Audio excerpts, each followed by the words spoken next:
Good day! Here are the stories for the Manila Times for Thursday, February 11, 2021. Cebu City's hospital capacity could reach critical levels if coronavirus cases continue to rise, an academic group that tracks the country's COVID-19 data warned on Wednesday. KUWTT research said COVID-19 cases have spiked in Cebu City since February 1, and if the trend would continue, its hospital capacity would reach critical levels in 2 weeks. From February 1 to 7, the city averaged 123 new cases per day, 30% higher than the 94 cases recorded from January 25 to 31. Malacanang on Wednesday admitted that 25% or 41.25 billion pesos of the 165.5 billion peso Bayanihan 2 funds has yet to be released. The money was intended to boost the government's response to the COVID-19 pandemic and help the economy recover. Palace spokesman Harry Roque Jr. made the admission in a television interview on Wednesday, a day after 37 members of the House of Representatives filed a resolution seeking an investigation into the unreleased funds. Raucous dragon dance shows have been banned in Manila's Chinatown due to the pandemic, casting aside a crowd-drawing Lunar New Year tradition many believe helps drive misfortunes away. The government's ban on large public gatherings and street parties to help fight COVID-19 dealt a huge blow to hundreds of dragon dancers and production crews who are struggling to find other sources of income. Strong political will and good governance are needed to introduce reforms in the health sector, which a professional futurist describes as inaccessible and elitist. Sherman Cruz, chief futurist of the Center for Engaged Foresight, said the Philippines is missing the opportunities on frontier technologies such as artificial intelligence and satellite technology because of the dismal situation of the healthcare system that has rendered the public powerless. Presidential Advisor on Entrepreneurship Jose Maria Concepcion III has urged private companies to consider procuring American-made COVID-19 vaccine Novavax. Concepcion made the call during a meeting he organized for 500 companies with Faberco Life Sciences Incorporated, the official distributor of Novavax in the country. Faberco has appointed United Laboratories Incorporated or Unilab as its official distributor of the vaccines to the private sector. Faberco, on the other hand, will handle the orders of the national government and local government units. Novavax registered an efficacy rate of 89.3% in its Phase 3 clinical trials in the United Kingdom.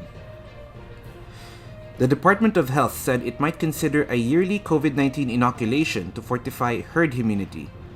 However, it said it must first evaluate the immunity of people who have been inoculated. The DOH was reacting to the comment of Alex Gorsky, chief executive of Johnson & Johnson, whose subsidiary, Janssen Pharmaceuticals, is developing the single-shot J&J 784-36735 vaccine that people should get inoculated for COVID-19 yearly like a regular flu shot. Malacanang called for a food security summit with local government units and industry players and stakeholders amid the challenges faced by the agriculture sector, Palace spokesman Harry Roque Jr. said. The call came as pork prices soared and the hog industry battles the spread of the African swine fever. The disease has disrupted the operations of hog farms in Batangas, Bulacan, and nearby provinces. The summit aims to address problems and concerns affecting the food security, present plans and programs, and bring together support for a profitable agriculture and fishery sector. Deputy Speaker and Cagayan de Oro City 2nd District Representative Rufus Rodriguez on Wednesday questioned the move of the Department of Transportation to allow private firms to inspect vehicles, a function of the Land Transportation Office. He said there was no legal basis for the private sector to undertake a governmental function. Rodriguez made the comment in a meeting conducted by the House of Representatives Committee on Transportation on the issue of motor vehicle inspection systems. He asked Transportation Undersecretary Rainier Yebra if he is allowed to delegate such a task to the private sector. Myanmar's military raided the Yangon headquarters of ousted leader Aung San Suu Kyi's party late Tuesday as it said no one could prevent them from doing what is needed, as the United States joined the United Nations in strongly condemning violence against protesters demanding a return to democracy. The latest assault on Myanmar's civilian leadership came as anger at last week's coup and the detention of Suu Kyi by the generals has driven hundreds of thousands of people into the streets, defying a junta ban on rallies. Former US President Donald Trump's second impeachment trial began on Tuesday or Wednesday in Manila with harrowing video footage of his supporters' assault on Congress. But Republican senators made it clear how difficult it will be to win a conviction. Senators voted 56 to 44 in favor of the constitutionality of the historic trial, rejecting a bid by Trump's lawyers to throw it out on grounds that the former president cannot be tried by lawmakers. In business, the country's biggest banks welcomed on Wednesday the acquirer-based automated teller machine or ATM fee policy of the Bangko Sentral ng Pilipinas, whose imminent implementation a consumer advocacy group sees as ill-timed given the ongoing COVID-19 pandemic and the government's push for a more digital economy.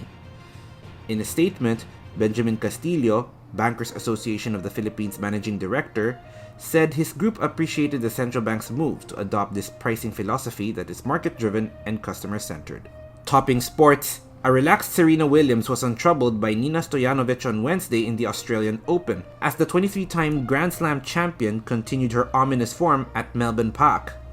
The 39-year-old maintained her unbeaten run since emerging from a 14-day quarantine with a 6-3, 6-0 second-round drubbing in 69 minutes. Yen Macabenta, Ramon Tulfo, and architect Felino Palafox Jr. are today's front-page columnists. Macabenta believes House Speaker Lord Alan Velasco's contact tracing scheme will drive the Philippines' COVID-19 numbers crazy and bankrupt the nation. Tulfo asks if people wonder if the barrio folks still love the New People's Army, while Palafox talks about the architecture, planning, and urban design of waterfronts. Today's editorial believes the government's effort in trying to help consumers quickly descended into chaos after a pork holiday by suppliers on Monday. Read the full version on the paper's opinion section or listen to the voice of the Times. For more news and information, get a copy of the Manila Times on print, subscribe to its digital edition, or log on to www.manilatimes.net. Follow us on Twitter, Facebook, or Instagram, and keep up with the Times. With the Fort Villa Seran, this is Arik John C. Kua reporting. May you have a safe day ahead.